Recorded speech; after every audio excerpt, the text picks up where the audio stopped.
First-round matches officially start today in the world's most famous tennis tournament. Players from around the world are taking to the iconic grass courts at Wimbledon, including previously banned Russian and Belarusian players who were shut out after Russia's invasion of Ukraine.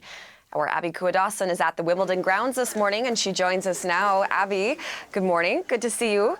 The war in Ukraine, of course, not far from the minds of people who are there today at Wimbledon. So tell us about the ongoing controversy this year.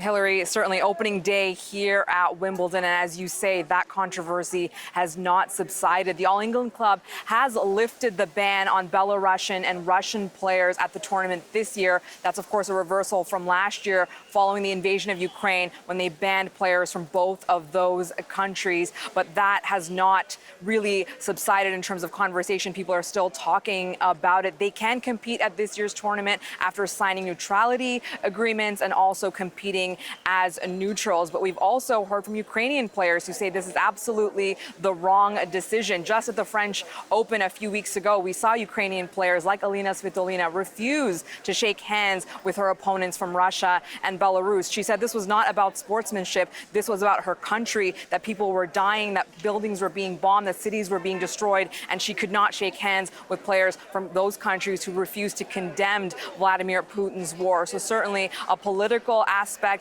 to this tournament as well. But again, players like her would say this is about human rights and about her people and that she has to speak up. I spoke to Billie Jean King, the tennis legend, who is no stranger to talking about causes that are important to her. And she said that sports and professional athletes should absolutely use the platform that they have. Let's have a listen. We tell the WTA players, this will give you a platform. You have a chance not only change yourselves and your families, but you have a chance to change your villages, your towns, your countries, because people look up to you, they see you, you're visible. So, Abby, of course, just hearing there from Billie Jean King. The tournament comes during the 50th anniversary of the Women's Tennis Association. What can you tell us about the ongoing fight for equality? Yeah, it was 50 years ago that Billie Jean King and a group of about 60 female athletes met here at a hotel in London to talk about their future. They decided they had to stick together so they could be paid in a way that they could live off their jobs, which was playing tennis at the time. And of course, it was also in 1973, the big headline-making story was the Battle of the Sexes when Billie Jean King took on Bobby Riggs. She won that match. 90 million people watched her win, be victorious, and it shifted the cultural conversation about what women deserve to be paid, what they deserve to receive when they are in the workplace. And so she has said to us, you know, there hasn't been a day since that match, since she won that match, that someone hasn't brought it up, that someone hasn't thanked her for it, that someone hasn't said it had a deep impact on them. Let's have a listen.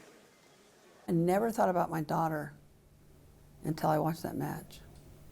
And I realized for the first time, I want my daughter to have the same as my son.